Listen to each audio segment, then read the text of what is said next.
Hello दोस्तों, नमस्कार। स्वागत है आप सभी का। कैसे आप सभी लोग?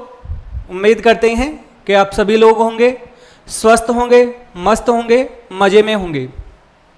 दोस्तों, पिछले वीडियो के अंतर्गत हमने मेंडल का जो पहला और दूसरा नियम था, जो कि एक जीन की वंशागति के आधार पर था, उसके बारे में पढ़ा था। आज का जो ये हमारा वीडियो है, इस वीडियो के अंतर्गत हम मेंडल के द्वारा दो जीनों की एक साथ जो वंशागति का अध्ययन किया गया, उसके आधार पर कौन सा नियम दिया गया है और कैसे दो जीनों की एक साथ वंशागति होती है, उसके ऊपर बात करने वाले हैं। कहने का मतलब, आज के इस वीडियो के अंतर्गत हम मुख्य रूप से मेंडल के तीसरे नियम के बारे में पढ़ने वाले हैं।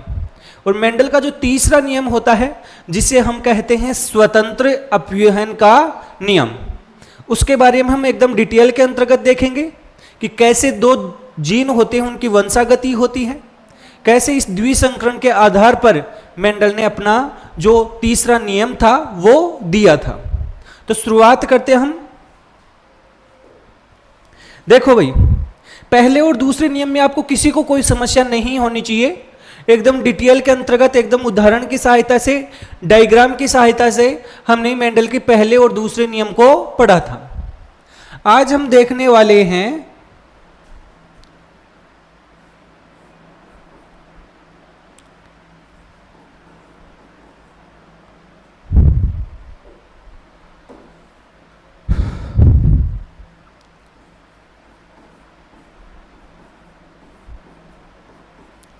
दो जीनों की वंशागति।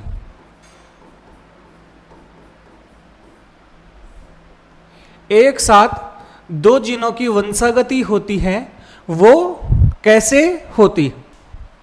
अब यदि हमें दो जीनों की वंशागति का अध्ययन करना पड़ता है, तो हमें दो लक्षण हैं, उनको एक साथ अध्ययन करना पड़ेगा।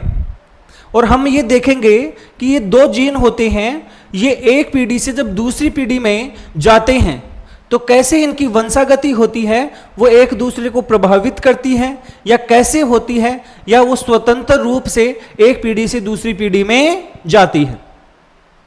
कहने का मतलब, यहां पर मुख्य रूप से ये जो वंशागति है, ये कौन से संकरण पर आधारित है? ये मुख्य रूप से आपके द्विसंकर संकरण पर आधारित है। तो सबसे पहली बात आपको ध्यान रखनी है कि ये किस पर आधारित है? द्विसंकर संकरण पर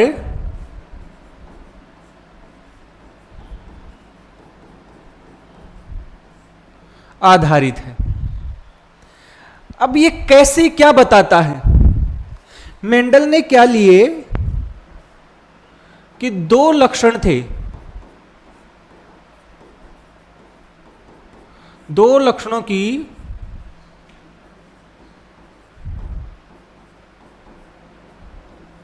वंशागति का एक साथ अध्ययन किया। दो लक्षणों की वंशागति का हम जब एक साथ, अलग अलग अध्ययन नहीं कर रहे हैं, उनका एक साथ अध्ययन कर रहे हैं, तो फिर वो दो लक्षणों की क्या है, या दो जीनों की वंशागति है। इसके साथ साथ में मेंडल ने सबसे पहले जिन दो लक्षण लिए थे, जो दो लक्षण लिए थे, वो लिए किससे संबंधित है? बीज से संबंधित। किससे संबंधित लिए भाई? बीज से संबंधित वो लक्षण लिए। और सबको पता होगा, हम छोटी क्लास में, 10वीं क्लास में भी पढ़ते थे, 12वीं क्लास जब आपने पढ़ी है या पढ़ रहे हैं, तो उस दौरान भी आप पढ़ते हैं। और उसमें आप देखते हो कि एक तो लेते हैं बीज का रंग। क्या लेते हैं भाई? बीज का रंग। और एक लेते हो आप बीज की आकृति। ये वाला जो उदाहरण है सबसे फेमस उदाहरण है, और इसी उदाहरण के आधार पर ज्यादातर इस स्वतंत्र अपव्यूहन के नियम को समझाया जाता है। अब ये दो लक्षण हैं, एक बीज का रंग है, दूसरा बीज की आकृति। बीज का रंग है, इसके दो स्वरूप हैं, और बीज की आकृति है, इसके भी दो स्वरूप हैं। इसके भी कितने स्वरूप है भाई? दो। जैसे बीज का रंग है, इसके दो स्वरूप कौन कौन से हैं?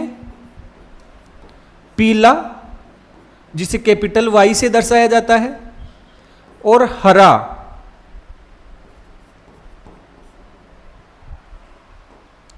पीला और हरा, जिसे स्मॉल वाई से दर्शाया जाता है। यह बात मैं आपको पहले ही बता चुका हूं कि देखो पीला है तब तो येलो के लिए कैपिटल वाई लिख दिया। अब आपको लग रहा होगा कि हरा है तो जी लिखें, जी नहीं लिखना है। जो आपका कैपिटल लेटर में लिखा गया है उसी का स्मॉल लेटर लिखना होता है। जैसे बीज की आकृति है वो हो सकती है गोल और झुर्रीदार। बीज की आकृति है वो कैसी हो जाएगी? गोल और झुर्रीदार। गोल को हम राउंड बोलते हैं, तो यहां पर कैपिटल लेटर में आर लिखेंगे और फिर इसी का स्मॉल रूप छोटा आर लिखेंगे। तो इस प्रकार से जो दो लक्षण हैं जिनके आधार पर हम इस नियम को समझने वाले हैं, एक तो हम बीज के रंग को देखेंगे और एक हम बीज की आकृति को देखेंगे। अब देखो, आप सभी को पता होगा कि इन दोनों में पीला है वो प्रभावी है, हरा है वो अप्रभावी है। इसी प्रकार से गोल है वो प्रभावी है और झुर्रीदार है वो कैसा है? अप्रभावी। ये सारी बातें हमें पहले पता होनी चाहिए क्योंकि इसी के आधार पर हम इस प्रयोग को समझने वाले हैं। तो मेंडल ने अब ये दो लक्षण ले लिए और इन दो लक्षणों के आधार पर इसे दो जीनों की वंशागति को इन्होंने देखा है, इन्होंने समझने की कोशिश की। इन्होंने क्या किया कि दो ऐसे पादप ले लिए जिसमें एक पादप था वो ऐसा पादप था कि समयुग्मजी पादप था, जिसके बीज थे वो कैसे थे? गोल थे और कैसे थे? रंग में पीले। और एक ऐसे पादप ले लिया मटर का जिसके बीज थे वो कैसे थे? झुर्रीदार थे और हरे थे, झुर्रीदार हरे। और इन दोनों पादपों के मध्य में क्या करवाया? संकरण करवाया। इन दोनों पादपों के मध्य में क्या करवाया? संकरण। जब उन्होंने इन दोनों पादपों के मध्य में संकरण करवाया तो पहली पीढ़ी प्राप्त हुई। और पहली पीढ़ी में आप सभी को पता है कि केवल और केवल प्रभावी लक्षण ही प्रकट होंगे। तो जो बीज था वो सारे के सारे थे, जो भी मटर के पादप के जो बीज थे वो सारे के सारे गोल थे और पीले थे, क्योंकि गोल प्रभावी है और पीला भी प्रभावी है। अब आपको लग रहा होगा कि ये दो लक्षण साथ साथ क्यों चल रहे हैं? अरे भाई, दो लक्षणों के एक साथ पढ़ रहे हैं हम। बीज के रंग के लिए कैसा हुआ? पीला, और बीज की आकृति के लिए गोल। तो ये लक्षण है वो F1 पीढ़ी में हमें दिखाई देते हैं। ऐसे ही सारे के सारे बीज हमें दिखाई देते हैं। फिर जब उन्होंने F2 पीढ़ी का अध्ययन किया तो F2 पीढ़ी के अंदर उन्होंने क्या देखा कि अलग अलग प्रकार के बीज बने। गोल पीले बीज भी बने, गोल हरे बीज भी बने, झुर्रीदार पीले बीज भी बने और झुर्रीदार हरे बीज भी बने। इसका मतलब उन्होंने क्या बताया? इसका मतलब उन्होंने बताया कि ये जो गोल लक्षण है जो कि बीज के आकृति से संबंधित है, जो पीले वाला लक्षण है जो कि बीज के रंग से संबंधित है, ये एक दूसरे से जुड़े हुए नहीं है भाई। अगर ये एक पीढ़ी से दूसरी पीढ़ी में जाते हैं तो अपना अलग अलग जाते हैं। कोई जरूरी नहीं है कि ये हमेशा साथ साथ ही जाएंगे। अगर ऐसा होता कि गोल हमेशा पीले के साथ जाता और हरा हमेशा झुर्रीदार के साथ जाता तो हमें कभी भी गोल हरे बीज नहीं मिलने चाहिए थे, हमें कभी भी पीले और झुर्रीदार बीज नहीं मिलने चाहिए थे। इसका मतलब उन्होंने इसके आधार पर एक नियम दिया और उस नियम में उन्होंने क्या बताया? उन्होंने बताया कि यदि हम दो लक्षणों की वंशागति एक साथ पढ़ते हैं तो दोनों लक्षण एक दूसरे के साथ जुड़े हुए नहीं होते हैं, एक पीढ़ी से दूसरी पीढ़ी में उनका अपव्ययन होता है, एक पीढ़ी से दूसरी पीढ़ी में उनकी वंशागति होती है, वो स्वतंत्र रूप से पाई जाती है। हालांकि जो ये थ्योरेटिकल चीजें मैंने आपको बताई हैं वो आपकी समझ में नहीं आई होंगी, लेकिन इसी को हम उदाहरण की सहायता से समझते हैं। इन्हीं चीजों को हम एक उदाहरण की सहायता से समझते हैं।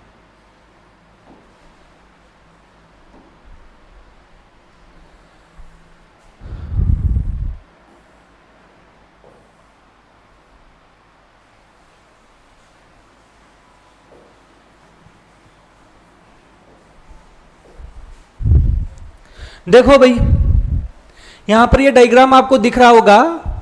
हालांकि यदि इसी डायग्राम को मैं वैसे भी बना सकता हूं और बना के दिखा भी दूंगा मैं आपको, लेकिन एक बार उन्होंने क्या किया, दो पादप लिए मटर के, जिसमें से एक पादप था वो गोल पीला पादप, कहने का मतलब उसके बीज थे गोल थे और पीले थे, और एक पादप लिया जिसके बीज थे झुर्रीदार थे और हरे थे। झुर्रीदार और कैसे, हरे। चलो इधर बनाते जाते हैं हम। एक पादप लिया जिसके बीज एकदम गोल हैं और पीले हैं, कैसे, गोल पीले, और ये भी कैसा,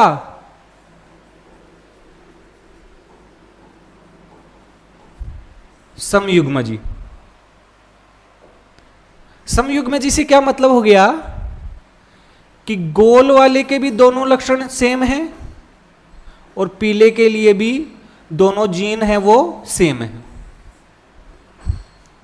इसी प्रकार से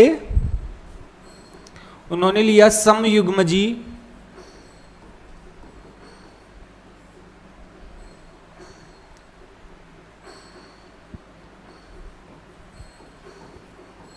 झुर्रीदार हरे पादप, कहने का मतलब ये वाला पादप। ये दो पादप लिए। यहां से आप समयुग्मजी का मतलब समझ गए होंगे कि यदि हम गोल के लिए देखें तो दोनों आर कैपिटल हैं, पीले के लिए देखें तो दोनों वाई कैपिटल हैं। इधर हम देखें झुर्रीदार के लिए तो दोनों आर क्या हैं आपके, स्मॉल हैं, और हरे के लिए तो दोनों वाई स्मॉल हैं, जो कि हरे रंग को दर्शा रहे हैं, क्योंकि मैं पीछे ही बता चुका हूं। अब इन दोनों पादपों के मध्य में इनको संकरण करवाया और इन दोनों लक्षणों की वंशागति को एक साथ पढ़ा। तो इनके मध्य में जब क्रॉस करवाते हैं तो ऑब्वियसली बात है, सबसे पहले इनके मध्य में क्या बनेंगे, संकरण करवाने के लिए युग्मकों का बनना जरूरी है। तो युग्मक बनेंगे, क्या बनेंगे वही, युग्मक। युग्मक जब बनेंगे तो प्रत्येक लक्षण के लिए एक ही जीन जाएगा। तो यहां पर आर दो हैं लेकिन इनमें से युग्मक में एक ही जाएगा, क्योंकि जो गोल वाला लक्षण है इसके लिए एक जीन जाएगा और पीले वाले का एक चला जाएगा। इसी प्रकार से गोल और पीले का एक। यहां पर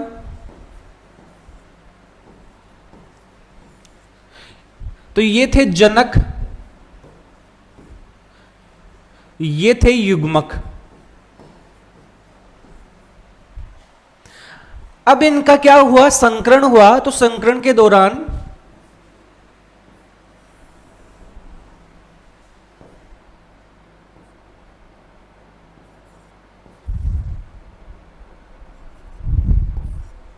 F1 पीडी मिली,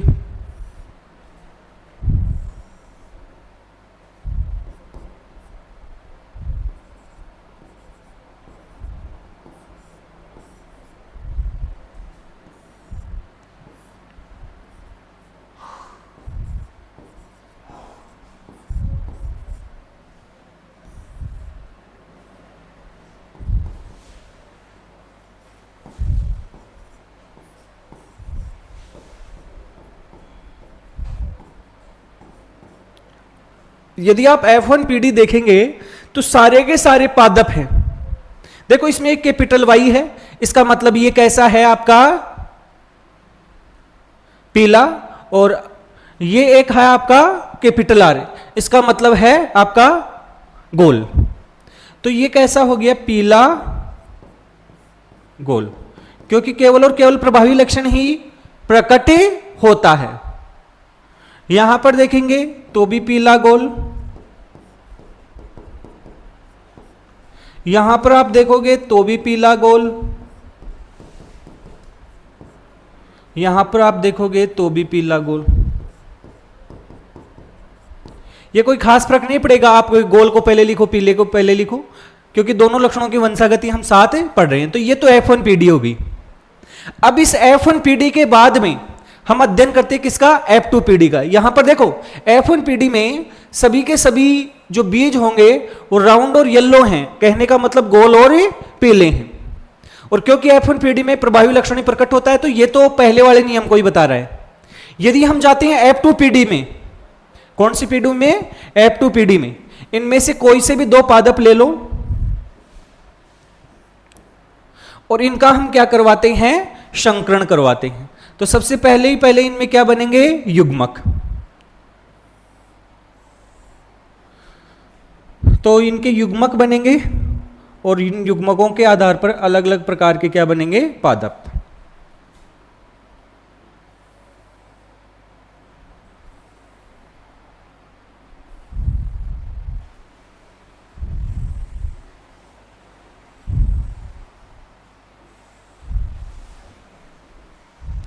ये जो हम ये ऐसा बोर्ड बना रहे हैं, ऐसी एक चार्ट बना रही है, टेबल बना रहे हैं, इस टेबल को हम पुनेट वर्ग कहते हैं। इसे क्या कहते हैं, हमें पुनेट वर्ग। और ये जो पुनेट वर्ग है, ये जो एक प्रकार की सारणी है, इसका विकास किया था रेजिनाल्ड सी पुनेट ने, और उसी के आधार पर इसको कहा जाता है पुनेट वर्ग। अब देखो इसके युग्मक हैं, वो अलग अलग तरीके के बन सकते हैं। कैसे कैसे के युग्मक बन सकते हैं, एक कैपिटल Y और कैपिटल R वाला युग्मक बन सकता है, मतलब इसका संयोजन इसके साथ हो सकता है। दूसरा बन सकता है कैपिटल Y स्मॉल r के साथ। तीसरा बन सकता है स्मॉल y कैपिटल R के साथ। और चौथा बन सकता है स्मॉल y स्मॉल r के साथ। ऐसे ऐसे युग्मक बन सकते हैं, 4 प्रकार के युग्मक ये पादप बना सकता है, ऐसी संभावना है। ऐसे ही ये भी सेम ही पादप है, तो इसके युग्मक भी चारों इसी प्रकार के हो जाएंगे, capital Y capital R, capital Y small r, small y capital R। तो इसके भी ये 4 युग्मक हो गए। तो ये हमने क्या बना दिए हैं, युग्मक। अब इनसे पादप कैसे कैसे बन सकते हैं, देखो यदि ये युग्मक इसके साथ मिलेगा तो क्या बनेगा भाई,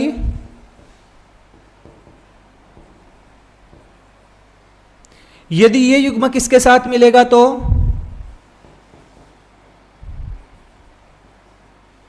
यदि ये युग्मक इसके साथ मिलेगा तो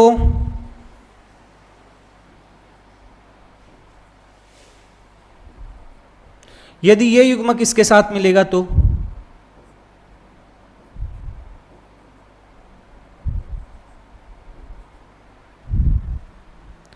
अब हम देखते हैं कि इसकी संभावना यदि इसके साथ देखें तो इस प्रकार के पादप बन सकते हैं।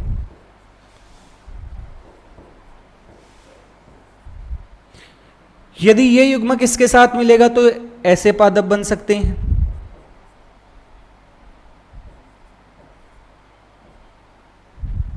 ये इसके साथ मिलेगा तो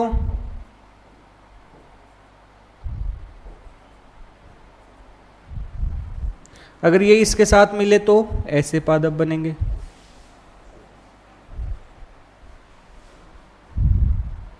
अब यदि ये वाला युग्मक इसके साथ जुड़ेगा तो मतलब संलयन है, इनकी संभावनाएं अलग अलग प्रकार की हैं, ये सभी के साथ संलयन कर सकते हैं।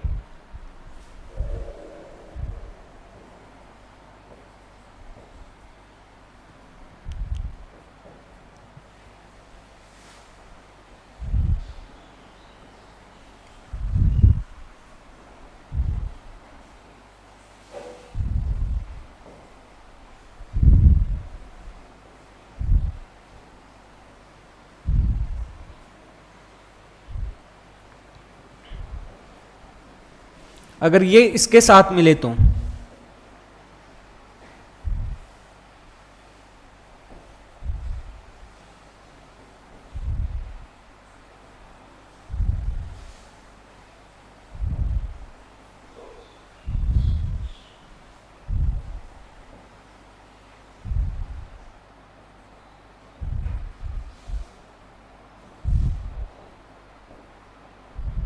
तो इस प्रकार से अलग अलग प्रकार के पादप बनने की क्या होती है, संभावना होती है। और यही चीज वास्तव में यहां पर दर्शा रखी है। देखो इनके जो युग्मक बनेंगे, ये 4 प्रकार के युग्मक यहां पर आपको दर्शा रखे हैं। पहला युग्मक का प्रकार, दूसरा ये, तीसरा ये, चौथा ये। यहां पर देखेंगे तो पहला, दूसरा, तीसरा और चौथा। और इनसे ये अलग अलग प्रकार के क्या बन सकते हैं, पादपों के बीज बन सकते हैं, मटर के बीज बने सकते हैं। यहां पर देखो, ये देखो गोल और पीला था, ये दोनों लक्षण साथ साथ थे। यहां पर ये झुर्रीदार और हरा लक्षण साथ साथ में था। F1PD में फिर गोल और पीला ही प्रकट हुआ, तो इससे ये लगा कि भाई गोल है वो पीले के साथ जुड़ा हुआ है। लेकिन जैसे ही F2PD में देखा तो हमें देखो गोल और पीला भी मिला है, झुर्रीदार और पीला भी मिला है, हमें गोल और हरा भी मिला है, और झुर्रीदार और हरा भी मिला है। मतलब अलग अलग प्रकार के कॉम्बिनेशन है वो हमें देखने को मिले हैं। अलग अलग प्रकार के कॉम्बिनेशन है वो देखने को मिले हैं। कहने का मतलब ये बता रहा है कि कोई जरूरी नहीं है कि गोल लक्षण होगा वो हमेशा पीले के साथ ही जाएगा, हरा लक्षण होगा वो हमेशा झुर्रीदार के साथ ही जाएगा। ये 2 अलग अलग लक्षण हैं और एक पीढ़ी से दूसरी पीढ़ी के अंतर्गत इनका जो अपव्यूहन होता है, एक पीढ़ी से दूसरी पीढ़ी के अंतर्गत इनकी जो वंशागति होती है वो अपने अपने हिसाब से होती है, एक दूसरे को ये प्रभावित नहीं करते हैं। इनकी वंशागति है वो स्वतंत्र रूप से होती है। इसी कारण से इसी आधार पर उन्होंने दिया था स्वतंत्र अपव्यूहन का नियम, लॉ ऑफ इंडिपेंडेंट एशॉर्टमेंट का नियम उन्होंने दिया था। तो यहां पर ये अलग अलग प्रकार के पादप बन गए और इनको देखकर बता सकते हो आप। देखो बाहर से देखेंगे तो ये बीज दिखेगा आपका गोल पीला, ये भी गोल पीला, ये भी गोल पीला दिखेगा और ये भी गोल पीला दिखेगा। इसके बाद में ये देखेंगे तो बाहर से देखने पर, बाहर से देखने का मतलब हो गया लक्षण प्रारूप, फिनोटाइप। ये गोल पीला दिख रहा है, ये देखो पीला झुर्रीदार दिख रहा है, ये गोल पीला दिख रहा है, ये पीला झुर्रीदार दिख रहा है। ये बीज आपका गोल पीला, ये भी गोल पीला, ये आपका गोल और हरा, ये भी गोल और हरा, ये गोल पीला दिख रहा है, ये आपका देखो पीला झुर्रीदार दिख रहा है, गोल पीला दिख रहा है और ये हरा झुर्रीदार दिख रहा है। तो बाहर से देखने पर हमें कैसे कैसे बीज मिले हैं ये आपको यहां पर दिख रहा है। यदि आप इनको बाहर से देखने के आधार पर देखोगे, यदि आप इनको बाहर से देखने के आधार पर देखकर बताओगे तो कितने बीज हैं जो आपको गोल पीले दिख रहे हैं? एक बीज दिख रहा है, 2 3 4 5 6 7 8 और 9 बीज हमें गोल पीले दिख रहे हैं। फिर देखो 1 2 3, ये 3 बीज ऐसे हैं जो झुर्रीदार पीले हैं। कैसे हैं भाई? झुर्रीदार पीले। और 3 बीज देखो 1 2 3, ये आपके गोल और हरे हैं। कैसे हैं? गोल और हरे हैं। और एक बीज देखो हरा और झुर्रीदार है। कैसा है? हरा और झुर्रीदार। तो इस आधार पर यदि द्विसंकर संकरण के लिए या 2 जीनों की वंशागति के लिए हम अध्ययन करते हैं तो F2PD के अंतर्गत जो लक्षण प्रारूप होता है, कौन सा प्रारूप है? लक्षण प्रारूप।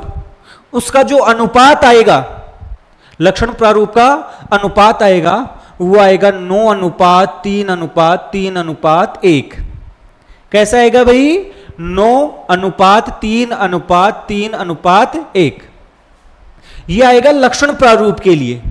किसके लिए आएगा भाई? लक्षण प्रारूप के लिए। लेकिन यदि इसका हम जीन प्रारूप देखने लग जाएं, मतलब प्रत्येक की जीन की संरचना देखें कि ऐसा बीज कितना है, ये ऐसे वाले बीज कितने हैं, ऐसे वाले बीज कितने हैं, ऐसे वाले बीज कितने हैं, ऐसे देखने लग जाएं तो कैसा आएगा भाई। इसको मैं देख के यहां पर लिख देता हूं भाई।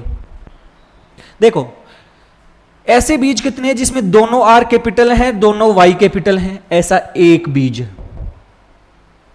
फिर ऐसे बीज कितने हैं जिसमें एक आर आपका कैपिटल है, एक आर स्मॉल है और दोनों वाई क्या है आपके कैपिटल हैं।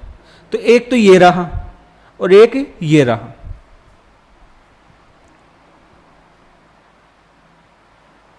एक और दो और भी देख सकते हैं आप।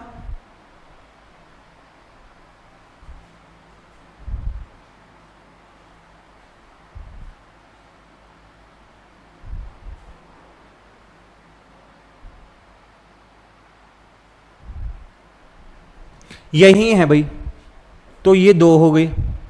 फिर देखो ये ऐसे वाले बीज भी कितने हैं, दो। फिर ऐसे वाले बीज देखो जिसमें एक आर कैपिटल हो, एक स्मॉल हो, फिर एक वाई कैपिटल हो, एक वाई स्मॉल हो। तो एक ये रहा दूसरा, ये रहा तीसरा और ये रहा चौथा। तो ऐसे हैं चार। फिर नेक्स्ट देखो भाई,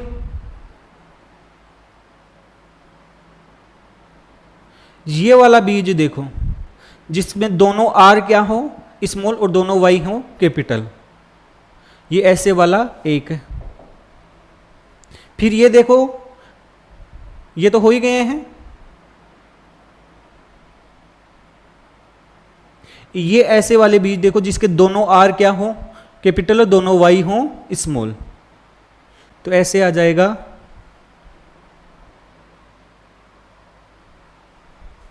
पहले ये वाले देख लेते हैं।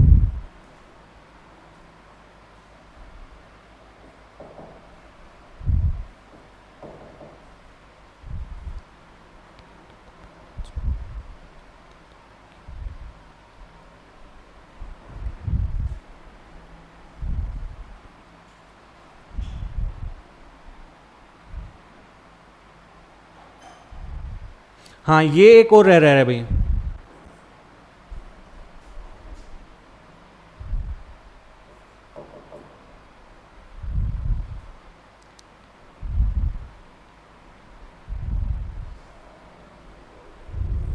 तो ये इसका क्या आ जाएगा, जीन प्रारूप अनुपात आ जाएगा। 1:2, 2:2, 4:1, 1:2, 1:2, ये इसका क्या है, जीन प्रारूप अनुपात होता है। तो इसके लिए लक्षण प्रारूप अनुपात और जीन प्रारूप अनुपात है, ये आपको पता होना चाहिए। तो ये था हमारा द्विसंकर संकरण पर आधारित एक नियम। या दो जीनों की वंशागति होती है वो किस प्रकार से होती है उसको समझाए। इस अनुपात को आप देख लेना एक बार, हालांकि हमने इसको सही लिखा है फिर भी इसको देख लेना। तो अब इसके आधार पर इन्होंने कौन सा नियम दिया है, वो दिया है स्वतंत्र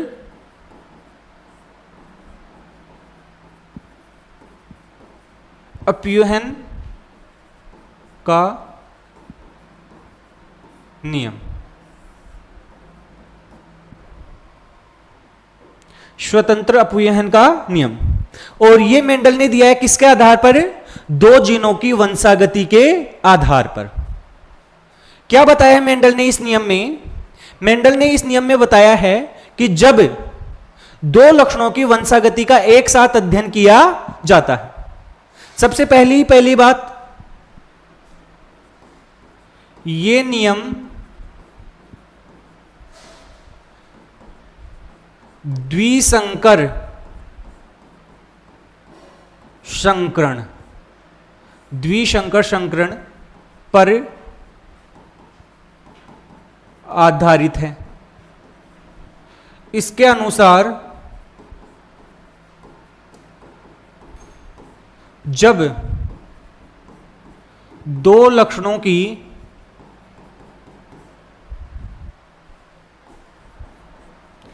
वंशागति का एक साथ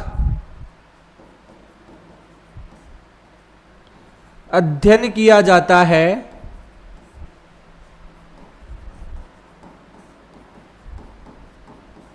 दो लक्षणों की वंशागति का जब एक साथ अध्ययन किया जाता है तो दोनों लक्षण एक पीढ़ी से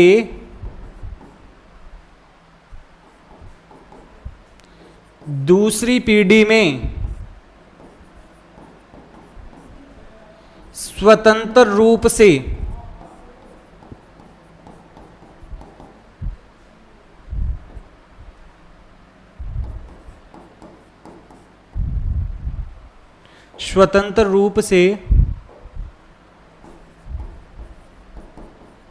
वंशागत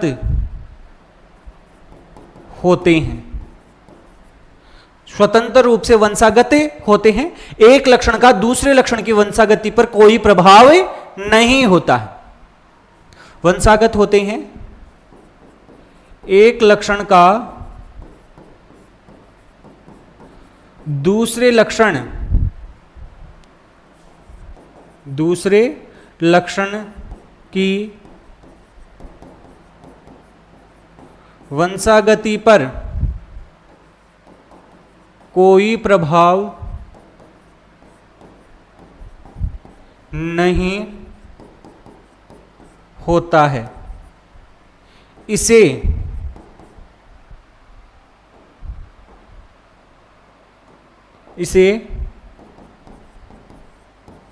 स्वतंत्र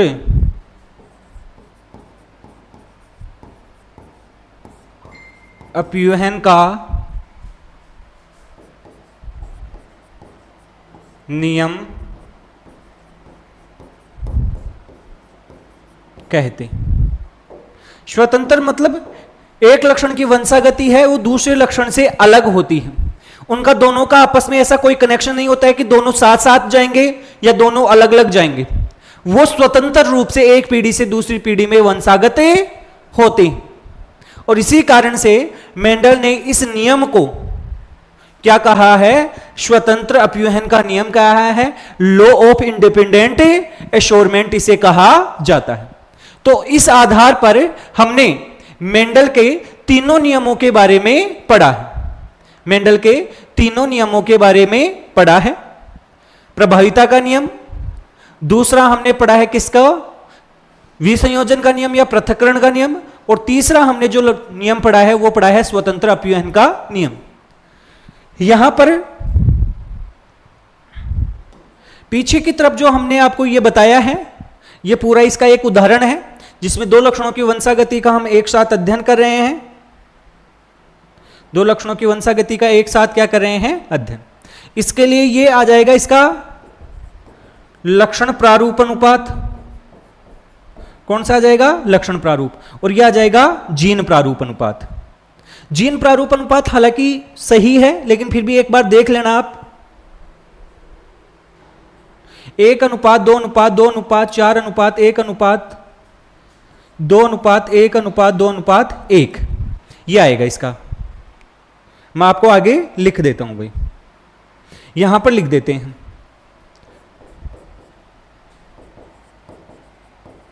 लक्षण प्रारूप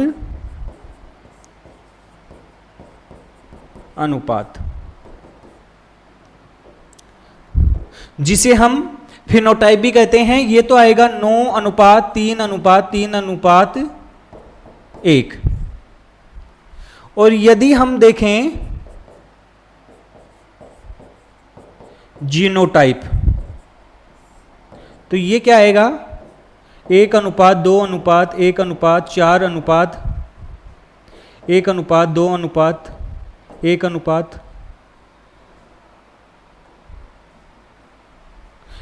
1:2:4:1:1:2:1:1 यह आएगा भाई।